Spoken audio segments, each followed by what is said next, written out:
Our journey today brings us to Northern Europe. We travel by train to Denmark and cross the Baltic Sea to Sweden. It's a trip over wonderful railways, across vast nature reserves, and past lively cities. In short, a cultural treat by train.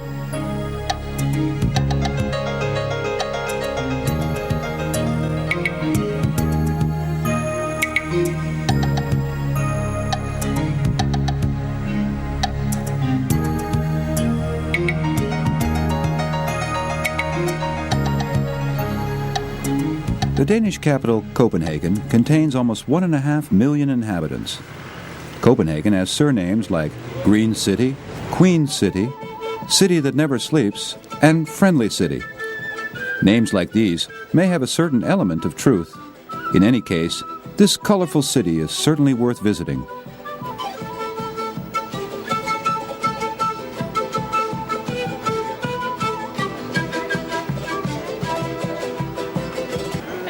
Some tricks now?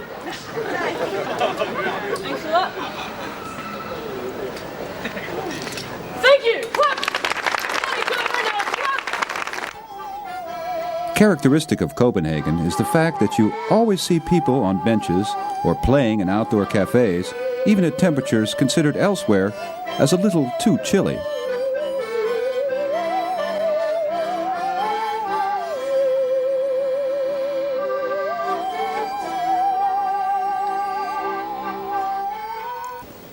Copenhagen is the birthplace of the author Hans Christian Andersen. Walking through his city, he invented stories which are still being read throughout the world. Copenhagen's colorful houses and palaces are never grotesque or pompous. They give the city instead a dignified appearance. In the 15th century, King Eric of Pommern established his residence in Copenhagen. Ever since, the city has been Denmark's seat of government and trade center. In front of the king's old palace, just as in England, one can see the daily changing of the royal guard.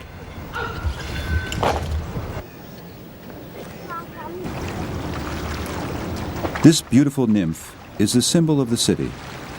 The bronze little mermaid refers to one of Andersen's fairy tales. She's grieving for her beloved, a seaman. The Danish have a very rich nautical history. Where modern cargo ships now sit quietly, Viking ships used to anchor. The Vikings, originally from Denmark, were among the first peoples who crossed the oceans. Their long, tall ships, with 2 lines of rowers, arrived here to deliver their cargoes captured on raids throughout Europe. The storehouses, presently standing along the harbor, were previously loaded with herbs and spices brought from Africa in the 17th century.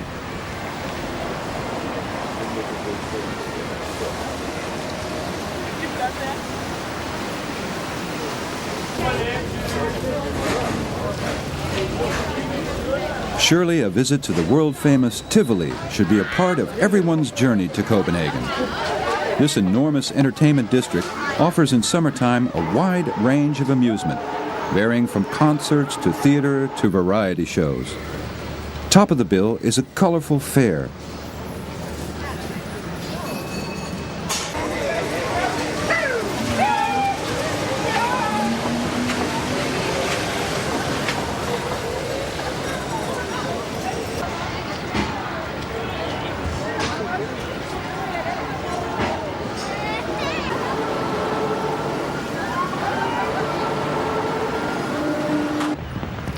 A busy day in Tivoli always concludes with dazzling fireworks. Let's begin our train trip. In the heart of Copenhagen lies this magnificent station. With its red bricks and beautiful peaked roofs, it could itself have been part of one of Andersen's fairy tales. The big station hall inside is always full of activity. Denmark has a modern and extensive railway system. The Danish use it frequently.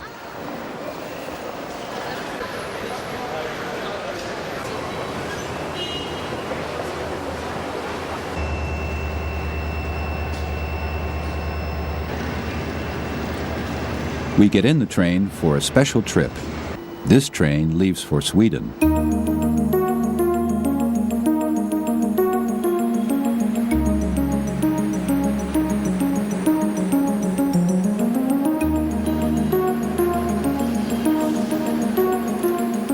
Copenhagen, the train rides along the country's east coast in the direction of the Baltic Sea. We cross the water and go to the Swedish port of Helsingborg.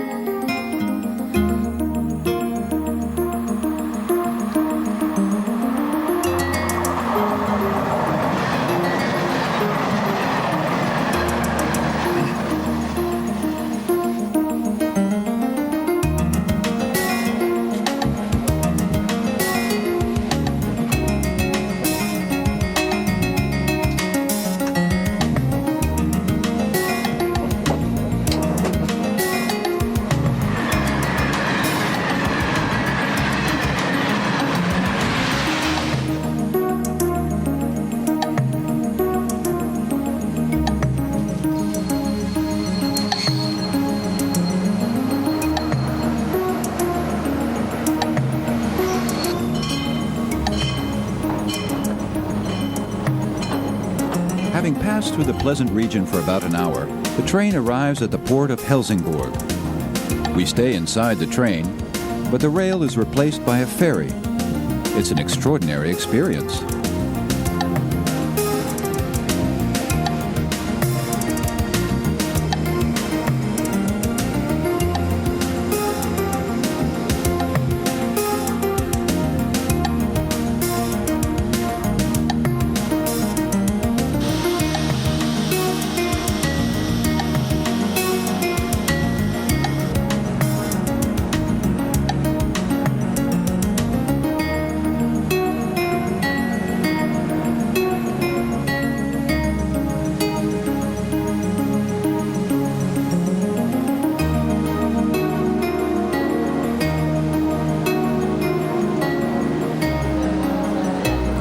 The crossing takes only a short time. Having sailed for 40 minutes, we reach the coast of Sweden. We prepare for a long journey through this grand and beautiful country.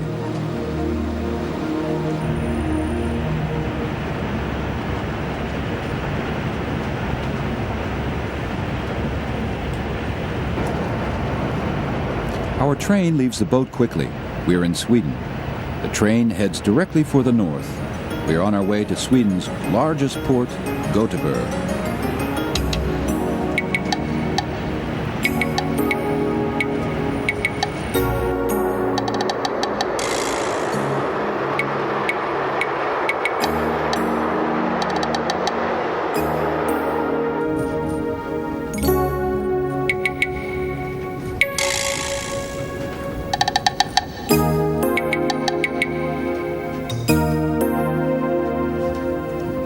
We arrive after a couple of hours.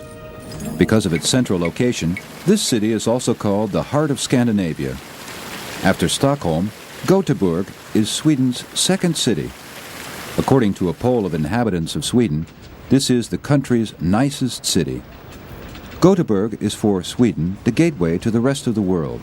From here, there are shipping routes to all continents. The country, with its countless fjords, has always been an important naval power. Sweden has more than 100,000 lakes, so it's not surprising that sailing is one of the Swedes' favorite hobbies. The water also tempts one to join in another activity. The Swedes are fond of fish. The clear lakes and brooklets are full of it, especially salmon and trout.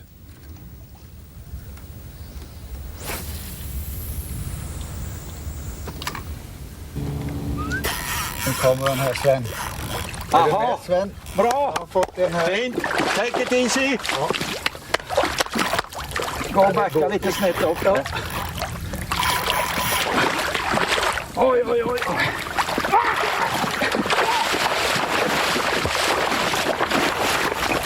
Akta dig. Ja, det var väldigt bra.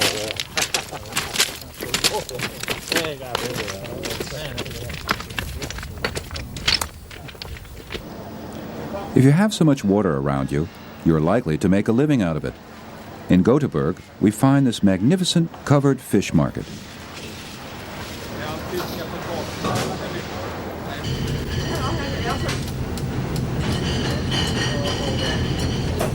Fish often is on the menu of many Swedes.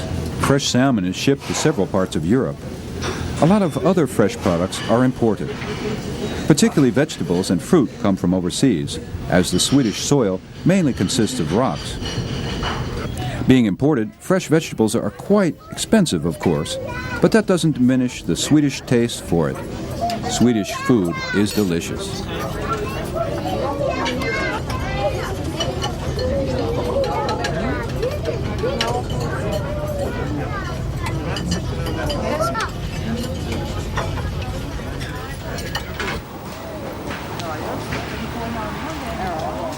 On the outskirts of the town, there is a large glass works.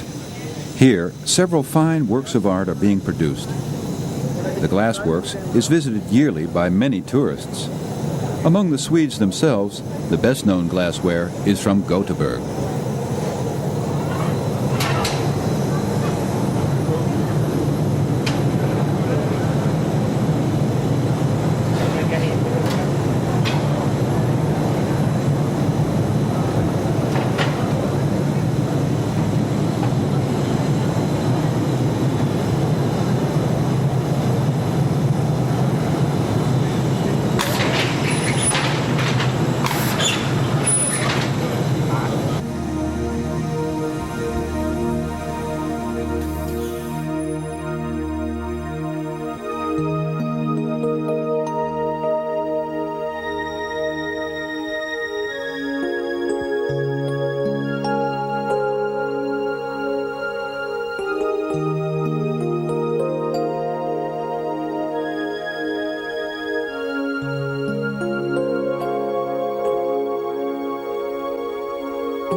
These glass objects are real masterpieces, each object carefully designed. At Kosta Boda we are 8 designers and all of us has our own personality.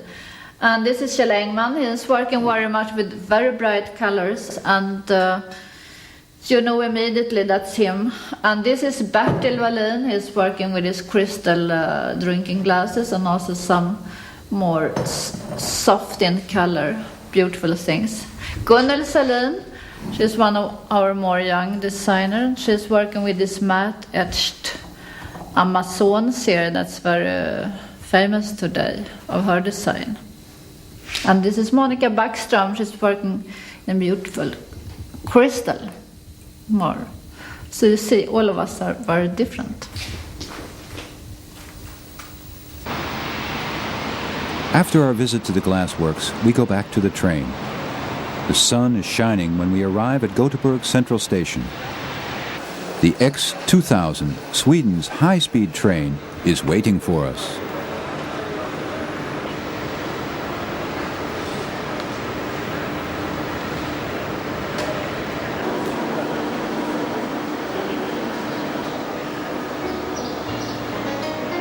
Jag ska gå på uppspåret där. Första ligger rätt och andra kontrollerar jag. Ja, det är uppfattat.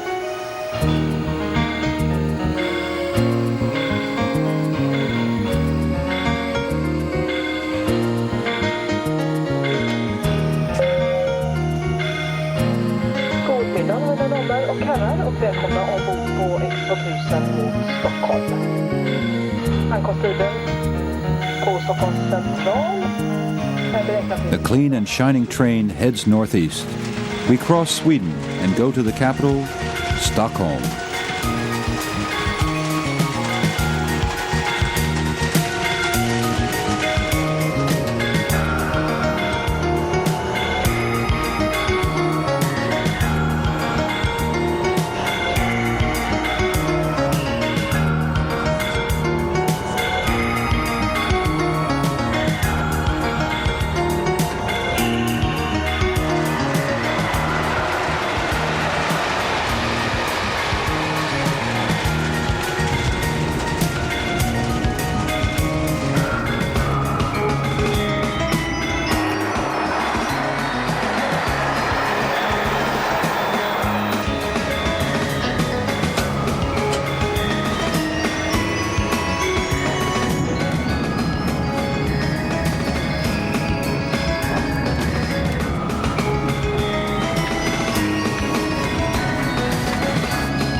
After a couple hours traveling, we arrive at Stockholm Central Station.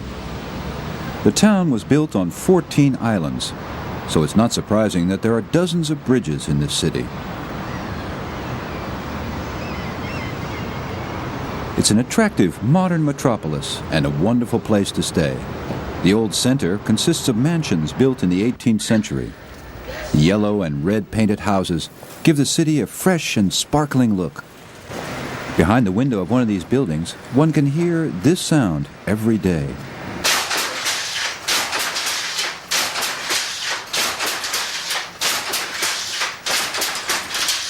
It's the shuttle of a loom, going up and down thousands of times. Here in this workshop, real masterpieces are being woven, following a design of Jan Magnusson.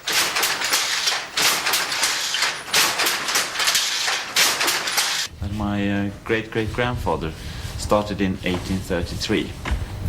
And this place here is, we have done nothing with it. It's exactly the same as it looked like when this house was built in 1862.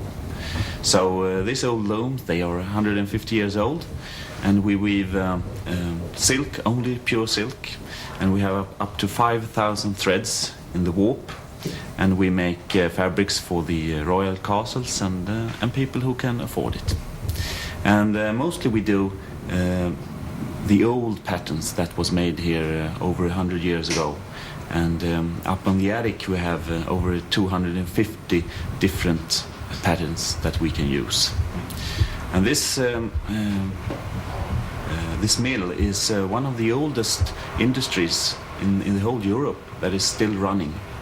And I am the fifth generation that is working with this mill.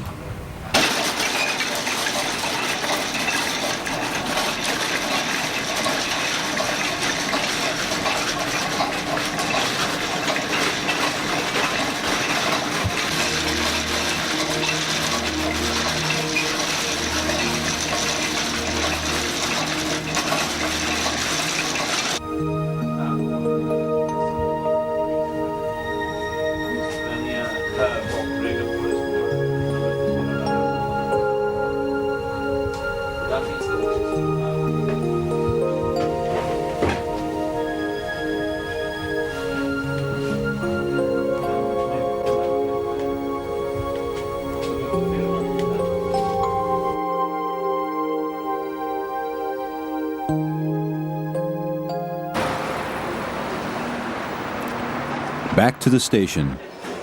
Among all the historic buildings in Stockholm, this one is a fine example.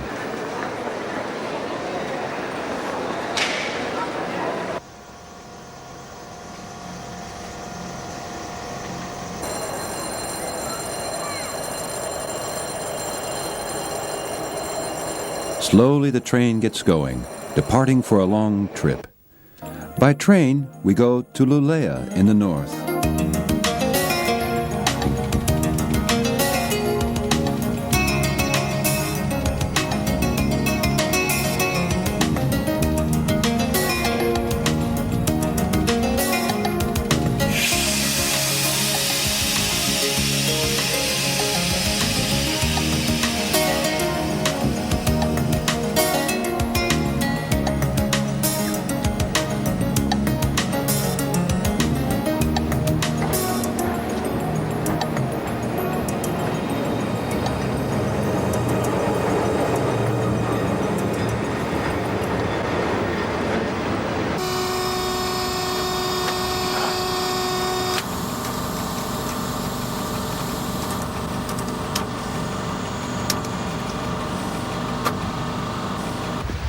Luleå is a lovely city by the river. On arrival, it looks almost like a beautiful painting. We traveled here particularly to meet these people who are famous throughout Sweden for their wood-carving skill. Yeah, we are standing in front of the shop and look at these guys still working with the handicraft, but it's still 250 people in the area who's working as specialists. They're working in small areas, small back in the kitchen, or in special locals, and they're doing special things, and they produce it and put it here to sell it. And suddenly somebody recognized that he could make money or make something out of it, to make some spoons, to make something others out of woods. And that became to be an industry of wooden earth to cut woods. And neighbors look, and it goes like that. It was the biggest in the 1910. And then it became the electricity. And then was some problem, because the handicraft were smaller and the industry was bigger. But from now on, it's a traditional that we want to take care of. And you can see inside what they're doing.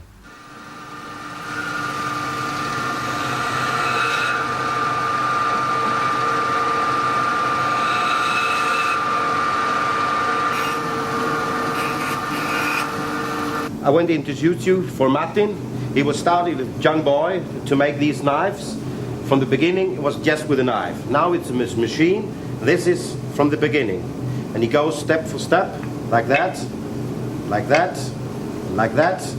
And that's got to be all. And that's got to be the knife, who's everybody from all the world wants. And we do it here, and everybody needs it. So, hang on.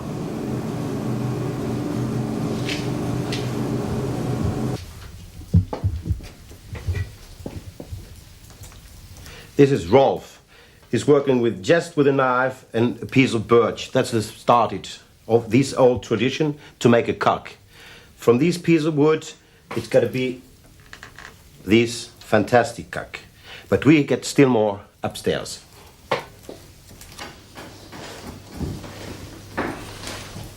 I want to introduce you in our shop where everything are available. And from our downstairs was the butter knife, and here we get lots of stuff. And you can see it's handmade, all things handmade. And now, Alex, what are you working at? A wild pig. A wild pig, look at that. Nice one from cotton woods. Nice, just handmade with a knife. Careful with the knife. Here's also some stuff to cheese plates. And for the butter, you can see lovely pieces, just butter. And if you're boring, you can take a snaps also from wood.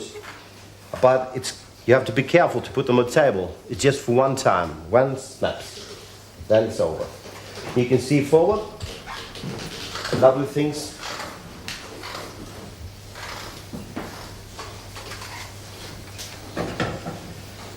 And here we go to the spoons and to the old wall where everything began. That's equipment what the guys use. And from the generation of generation, here's the youngest one of the 5 last boys who's still working with these things. And he's the youngest, 78. The oldest one is 82. And they have been working in generation back. Father and grandfather, and now is Edwin, the last one of this generation. And I don't know how many thousands of spoons he have made. He was in America to make spoons, and he was in Holland even to make spoons on exhibition, in German, all over the world. Hur många tusen har du gjort? 300 000. 300,000. 300,000 from these 2 hands. From a little boy, by father's and grandfather's generation creating. It's lovely. That's real handiwork.